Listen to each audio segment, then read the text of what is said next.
2017년 현충일 특별집회 메시지 4번에 왔습니다. 제목은 교회의 본성입니다. 하나님은 영원전부터 그분이 얻고자 하시는 것이 있는데, 그것은 그분을 표현하는 단체적인 한 무리의 사람들, 곧 교회를 얻고자 하십니다. 그러므로 우리가 이런 하나님의 갈망이 교회를 얻고자 하심으로 우리는 이 메시지의 전이란 부담이 교회의 본성을 알고 이러한 본성 안에서 살아야 하는 것입니다. 메시지 4번은 로마 숫자가 3개로 되어 있습니다. 로마 숫자 1번은 교회의 본성이 무엇인지를 말하고 있고, 로마 숫자 2번은 우리가 교회의 본성을 보았다면 우리는 교회 생활 가운데서 이 교회의 본성을 보존해야 한다는 것입니다. 로마서 3번은 우리가 교회의 본성을 보고 또한 이러한 교회의 본성을 보존하기 위해서는 끊임없이 하나님과 사람의 연합된 이 실제 안에서 살아야 한다는 것입니다. 그러므로 교회는 하나님과 사람의 연합입니다. 특별히 우리는 이 교회의 본성이 첫 번째, 우리는 하나님께 속했고, 이러한 교회의 본성의 두 번째는 그리스도께 속했으며, 세 번째는 부활에 속한 것이고, 또한 네 번째는 이러한 교회의 본성이 전적으로 하늘에 속했다는 것입니다. 그러므로 우리는 교회의 본성을 신성하며 그리스도께 속하고 부활에 속하고 하늘에 속한 것이라는 것을 우리는 보아야 합니다. 또한 우리는 이 교회의 본성을 보존하기 위해서 어떻게 해야 합니까? 우리는 깨어있고 신실할 필요가 있습니다. 왜냐하면 교회는 하늘에 속하고 영적인 본성에 따라 잠시 머무는 푸성기와 같도록 이 땅에 있는 나무처럼 깊이 뿌리를 내리고 정착해서는 안 된다는 것입니다. 로마서 3번에서 우리가 교회의 이러한 본성의 이상을 보고 교회의 본성을 보존하기 위해서, 곧 우리가 하늘에 속하고 영적인 본성에 따라 이 땅에 나무처럼 깊이 뿌리 내리지 않고 정착하지 않을 수 있는 유일한 길은 하나님과 사람의 연합, 끊임없이 연합된 영을 따라 살 때에 우리가 본 이상을 실행할 수 있고, 교회 생활 안에서 이러한 교회의 본성을 보존하는 방식으로 우리는 하나님의 일을 수행할 수 있습니다. 그러므로 우리가 로마서 1번부터 좀 더 상세하게 보기 원합니다. 교회의 본성은 하나님께 속했습니다. A번에 보면 이 교회는 전적으로 누구에게 속한 것이냐면 하나님께 속했습니다. 이 말은 하나님의 신성한 본성을 소유한 우리가 하나님의 교회가 되어야 한다는 것입니다. B번에서 교회는 그리스도께 속했습니다. 베드로전서 1장 3절을 볼 때에 이 교회는 부활을 통하여 부활 안에서 산출된 것을 볼 수 있습니다. 그러므로 베드로전서 1장 3절 하반절에서 죽은 사람들 가운데서 일으켜지신 예수 그리스도의 부활을 통하여 우리를 거듭나게 하시어 살아있는 소망을 갖게 하셨다고 말하고 있습니다. 또한 우리는 에베소서 2장 6절에서 교회가 어디에 있는가를 우리에게 보여주고 있습니다. 또 하나님은 우리를 그리스도 예수님 안에서 그분과 함께 일으키시고 하늘들의 영역 안에 그분과 함께 앉히셨습니다 라고 말하고 있습니다. 그리스도는 교회의 본성이고 교회는 사실상 그리스도 자신입니다. 그리스도께 미치지 못하거나 그리스도가 아닌 것은 무엇이든 교회가 아닌 것입니다. 교회는 그리스도에게서 나온 순수한 산출물입니다. 이것은 전적으로 창세기 2장에 나오는 하와로 예표되어 있습니다. 우리는 하와가 아담의 갈빗대로 지어졌다는 것과 아담이 하와의 근원, 곧 하와의 제로이라는 것을 기억해야 합니다. 이것은 곧 교회가 그리스도에게서 나왔다는 것을 의미합니다. 사람 자신에게서 나온 것은 모두 흙이고 그리스도의 배필의 재료가 아니며 오직 그리스도에게서 나온 것만이 교회임을 기억해야 합니다. 그러므로 교회가 그리스도와 같은 단계에 도달하지 못한다면 하나님은 안식할 수 없고 하나님의 일도, 하나님의 갈망도, 하나님의 영원한 목적도 성취될 수 없습니다. 왜냐하면 교회의 재료는 오직 그리스도 자신이기 때문입니다. 그리스도가 없다면 교회는 지위가 없고, 그리스도가 없다면 교회가 생명도 없고, 그리스도가 없다면 교회는 생활도 존재도 없습니다. 결론적으로 참된 교회가 되려면 우리는 반드시 두 단계를 통과해야 합니다. 첫째는 그리스도가 우리 안에서 확대되고 증가되는 것이고, 둘째는 우리 자신이, 우리 개인이 소멸되는 것이며 감소되는 것입니다. 또한 교회는 시번에 부활에 속한 것입니다. 사도행전 2장 24절을 볼 때에 하나님은 그분을 죽음의 고통에서 풀어 살리셨습니다. 이것은 그분께서 붙잡혀 계실 수 없었기 때문입니다 라고 말하고 있으며, 계시록 1장 18절에서는 살아있는 이이다, 내가 죽은 적이 있다, 그런데 보아라, 영원토록 살아있으며 죽음과 음부의 열쇠를 가지고 있다라고 말하고 있습니다. 우리는 이 두 구절에서 교회에게는 한 가지 유일한 기본적인 원칙이 있는데, 그것은 바로 부활의 원칙으로서 죽음을 통과할 수 있으며 결코 매장되지 않는다는 것입니다. 주님의 생명은 죽음을 견뎌낼 수 있습니다. 그러므로 성경에서 부활의 원칙은 매우 귀하고 소중합니다. 죽으셨다가 다시 살아나신 분이라는 이 말씀이, 이 생명이 죽음을 견딜 수 있다는 것을 증명합니다. 교회는 천년적이지 않고 옛 창조물 안에 있지도 않습니다. 왜냐하면 교회는 그리스도의 부활 안에서, 부활하신 그리스도에 의해 창조된 새 창조물이기 때문입니다. 따라서 하나님은 교회를 죽음을 견딜 수 있는 존재로 보십니다.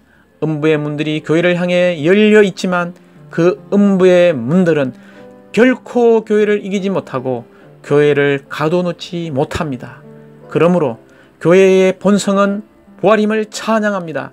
어느 때든지 교회가 고난을 이기는 힘을 잃을 때 교회는 아무 쓸모도 없다는 것을 보기 원합니다. 교회의 본성은 모든 죽음을 정복하는 부활임을 찬양합니다. 디번에서 교회는 하늘에 속합니다. 다니엘서 4장 26절을 볼 때에 여기에 회복력을 참고하자면 하늘들이 사람들 가운데서 다스릴 것이라고 말하고 있습니다. 마태복음 6장 10절에서는 왕국이 오게 하시며 뜻이 하늘에서 이루어진 같이 땅에서도 이루어지게 하십시오라고 말하고 있고, 마태복음 28장 18절에서는 하늘과 땅의 모든 권위를 제자들에게 준 것을 볼 수 있습니다.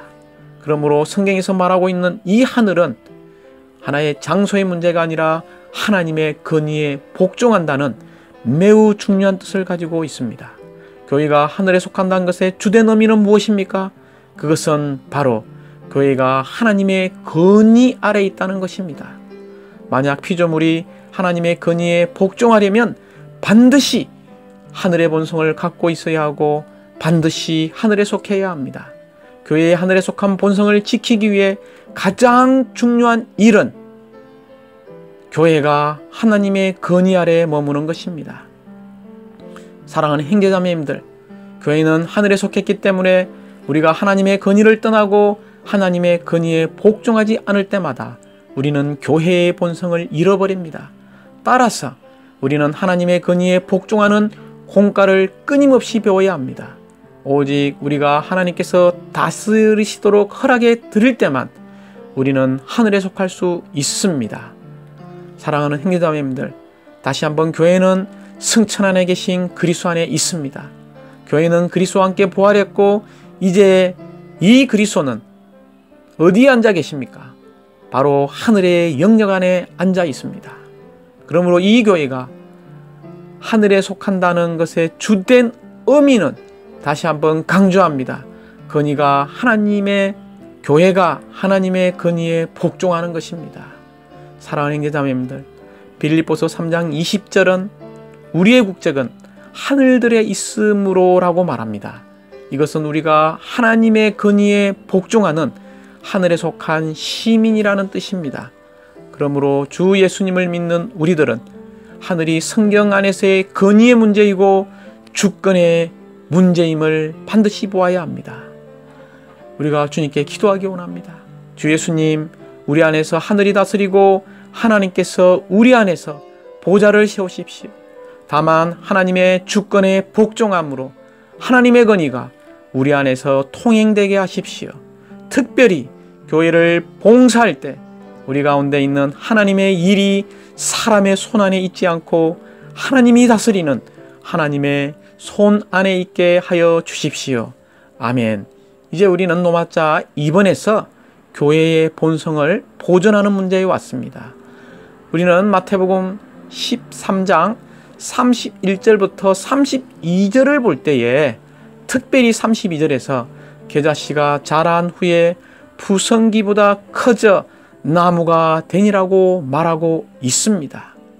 그러므로 여기에서 우리는 푸성기와 이 나무라는 단어를 붙잡아야 합니다. 교회는 왕국의 체언으로서 음식을 내기 위한 푸성기와 같아야 하지만 그 본성과 기능이 바뀌어 새들이 깃들이는 나무가 되었습니다. 이것은 우리가 교회사에서 볼 때에 4세기에 콘스탄티누스 대제가 이 교회를 국교화 만들 때에 이 교회는 세상과 혼합했습니다.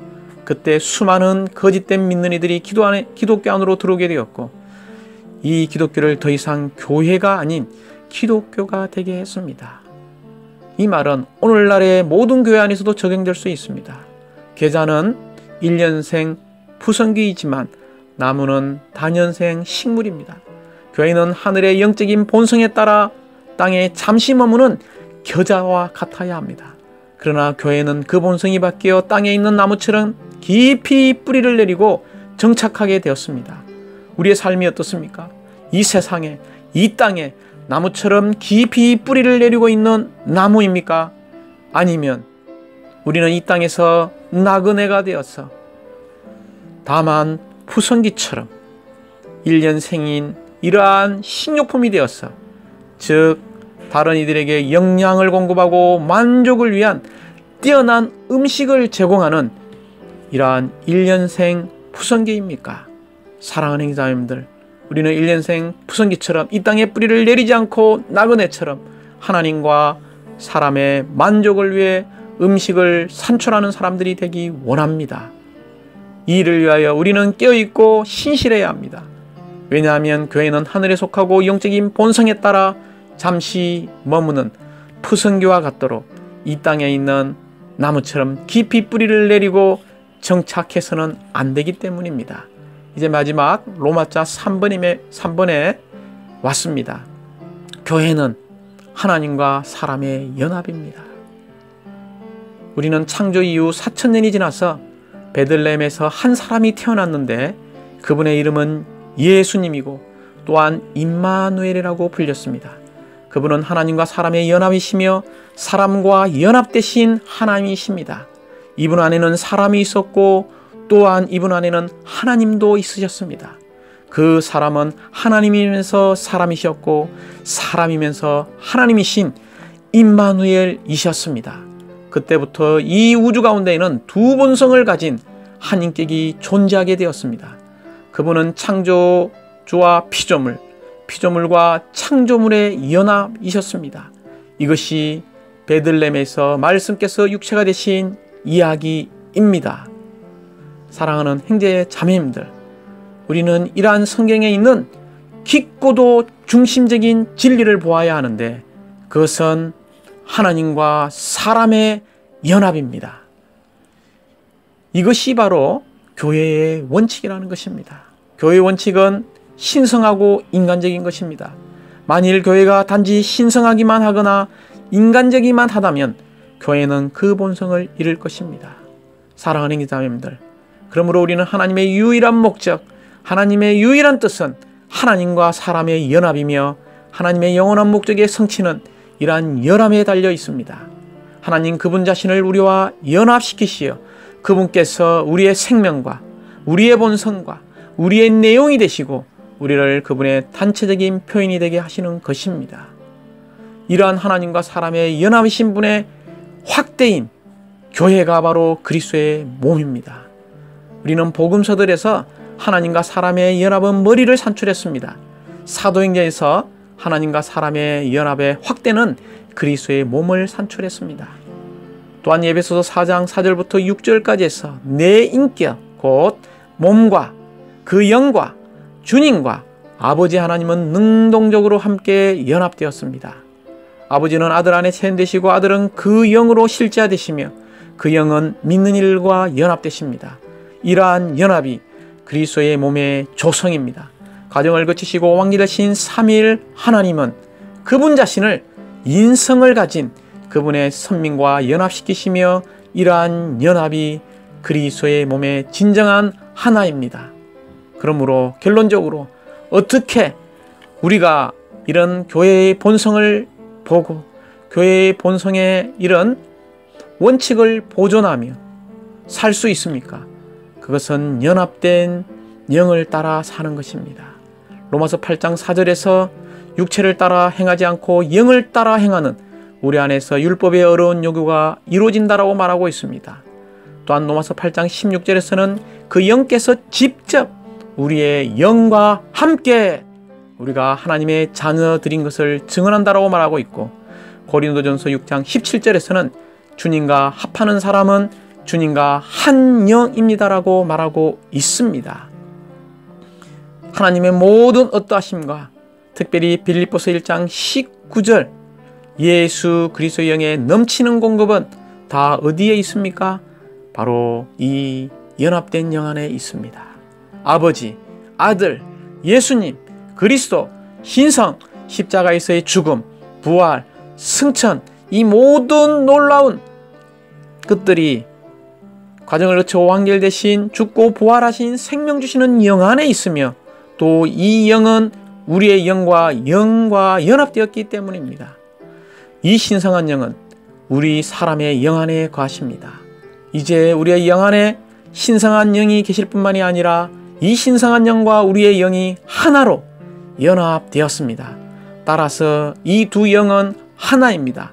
우리가 기본적인 어떤 영적 체험들을 갖고자 한다면 우리는 반드시 하나님의 경륜의 초점인 연합된 영, 그 사람의 영과 연합된 신성한 영을 사용해야 합니다.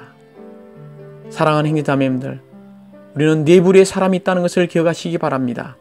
육체와 그 정욕에 따라 사는 이들은 사람들 중에서도 가장 낮은 수준에 속한 생활을 하는 사람들입니다. 두 번째, 생각과 의지를 따라 사는 이들은 다소 높은 수준에 속한 사람들의 생활이라고 말할 수 있습니다. 세 번째는 사람의 영의 한 부분인 양심을 따라 사는 이들은 가장 높은 수준의 사람들로 간주될 수 있습니다. 그러나 우리는 그것보다 훨씬 더 높은 생활이 있는데 그것은 바로 연합된 영을 따라 사는 사람입니다. 이러한 사람들이 우주 가운데 가장 높은 수준들의 사람입니다. 바로 이 수준에서 우리는 그리스도인의 생활뿐 아니라 교회 생활을 할 수 있습니다. 우리는 바로 하나님의 경륜의 초점인 연합된 영을 따라 사는 14서 선지를 적은 바울처럼, 요한계시록의 사도 요한처럼 이러한 영 안에 있는 사람, 영을 사용하는 사람이 되기 원합니다. 주님을 찬양합니다.